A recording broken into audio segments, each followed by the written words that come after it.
So my name is Norman Wilmore, and I'm part of a group called Popko Blink, and we're gonna play a mix of traditional Shetland folk music, which is where I'm from and was brought up, mixed with electronic, like droney, soundscapey, heavily improvised music, mixing this like traditional elements with electroacoustic improvising, I guess.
Obviously, growing up in Shetland, there's a lot of folk music, so loads of fiddles and guitars and this type of thing.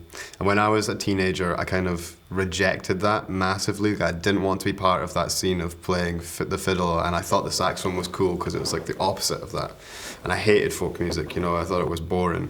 So I wanted to learn the saxophone, and then went to university and studied jazz and stuff like that. And then looking back now I've like realised my love for folk music, and that's why I put the two things together. And growing up as a saxophone player, a young saxophone player in the islands, was actually amazing because there wasn't lots of us, so got quite a few good like experiences doing like pub gigs and stuff when I was like 15, 16, playing in proper bands and stuff like that. And it was amazing. I loved it. There wasn't like there was anyone I was in competition with, which would be different if you were a fiddle player. There would have been loads of you or whatever. And, you know, growing up in the islands as a kid was just a beautiful place to be. It was so relaxing. Everyone there is so friendly. Everyone has a musical project on the go all the time. Everyone's doing something creative. So it's a really like, there's just so much music happening there all the time, and everyone's got their own wee project on the go. So yeah, I would say growing up as a saxophone player, like a teenager in Shetland and playing saxophone was just amazing. No regrets. Yeah, for this project, Popko Blink, the sound, I would describe it as like, yeah, it is quite dark, and we want it to be like quite heavy and repetitive and like droney, you know, and kind of at points it's obviously intense, you know, when there's a lot of electronic sounds happening and the violin and the saxophone and the bass, like, it can get quite heavy, but there's also times when it's definitely like really light and beautiful, and we're really trying to incorporate this element of like picking tunes that have stories to go with them. All the tunes that we played had like little backstories, and that's why we decided to pick them to play today. So like I want to bring the Shetland fiddle tradition. All the tunes have, you know, like these wee stories that go with them or whatever, reasons for them to be played, and I wanted to like bring that into the project today. So like the first tune we played is called The Day Dawn, and it's traditionally like the first tune when it's a new year, New Year's morning. That's a tune that a fiddle player would go around each person's house in the village and play that tune to like wake up the new year. And because, you know, Popko Blink, we haven't played together in so long, this is us like waking up again. So that's why we chose to play that tune. And the second piece is called Greg's Pipes, and it's like a bedding tune. So they have this thing, like an old tradition for Shetland weddings, where when the bride and groom have just been married and the bride's they're gonna go back and consummate their marriage or whatever, then a fiddler like plays them into the room, and the husband and the wife go in and consummate the marriage to this music. So that was one of the bedding tunes. And the last tune was like, Harry, the fiddle player, was telling me that he bought this Fiddler's Bid CD in Woolworths in Orkney, wrapped up in like one of the bashed ones that they give out for cheap. It was £1 or something, and he really liked this tune off it, and we decided to play that as well. So I want to have this element of like bringing the stories in to the music, you know, and yeah, obviously the sound is quite dark at points, but I think, for me, I think it's also very beautiful and light at other times, you know. For me personally, I'm not going to speak for the other guys in the band, but I'm really inspired by, there's quite a few like Norwegian and Scandinavian musicians who are kind of incorporating electronic elements in with this improvisation, like Arve Henriksen. He's a trumpet player that uses you know, some nice effects and airy sounds with like sampled vocals and traditional music, and kind of brings it together that way. And obviously in a Scottish equivalent of that is someone like Martin Bennett, you know, who would go around sampling people from Barra and the Outer Hebrides, and it was all about the stories and combining that together with electronic music. So those are two acts or artists that I would say inform the sound of Popko Blink, not from the traditional side, but from the more electronic side. I think there's a misconception about places that are really far away, like Shetland. I can only speak from my experience of that place, but there's a misconception that because it's so far away, right, that nothing happens there, there's nothing going on, and it's so not true. And in a way, even if you just look at the way projects are funded and stuff like this, because it's so remote and they don't get these opportunities, that's like a funder's dream, right? So that actually there was a lot of cool, really, really cool projects that got brought to Shetland that I got to see when I was a kid that were like amazing. Like one that stands out in particular was they have this big music venue there. It's like a arts theatre kind of space.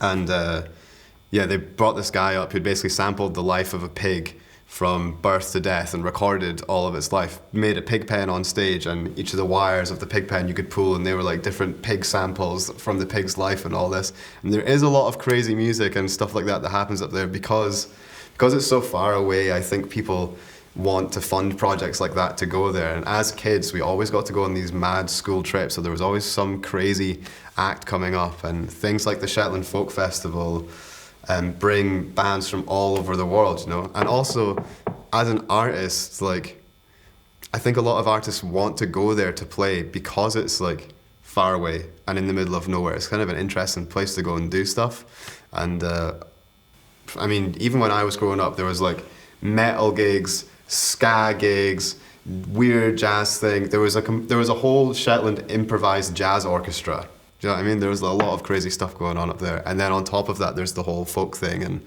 and singer-songwriter stuff and everything as well.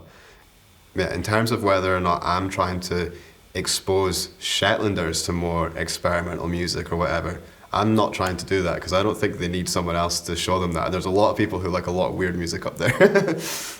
I decided to settle in Glasgow after a long time of like, I studied in Wales, lived there for a while. I spent some time in London, obviously lived in Shetland, and I've been in a bunch of different places, but I found the music scene in London was obviously amazing. Loads of great musicians and loads of great music happening all the time, but the amount of effort you have to put into paying your rent means you don't have enough effort to be creative. And I found Cardiff was too small for me and there wasn't enough music happening. And Glasgow was like that perfect balance in the middle where there's like enough other artists and groups to like push you to be the best you can, like in terms of your creative output. But also you only need to work, you know, say in Glasgow you have to work 4 days a week in a cafe to pay your rent, and in London you have to work 7 days a week in a cafe. That means in Glasgow you've got 3 extra days that you can do something creative. So the time, in that respect, it's like the time I can afford to spend more time doing my own music, and that allows people to be more creative. And that's why I think there is so much awesome music in Glasgow, is because the general cost of living is a lot cheaper than somewhere like London, you know? So yeah, obviously the music scene opening up again is going to be great. Not going to lie, don't have a lot of stuff planned because, you know, let's face it, it's been really hard to sit in your house all the time with your laptop or whatever and decide to be that person who's going to actively go out and look for gigs, because all you're going to get back is information from a lot of venues and people saying, we're not really sure what's happening yet. And that can be quite demoralizing. So personally, I haven't gone out of my way to like book a load of gigs or you know, start new projects, or I'm going to have these ambitious recording projects or whatever. I'm hoping when it does come to this time when things are opening up again, that the lucky people who are the ones to get the first gigs back or whatever, I'm going to be there, do you know what I mean? I'm going to be going to every single gig I can, hanging out with as much people as I can again, and that's what's going to inspire me to either record a new project or go out and like push my own work again and stuff like that. So I'm waiting for other people to give me the inspiration, to be fair.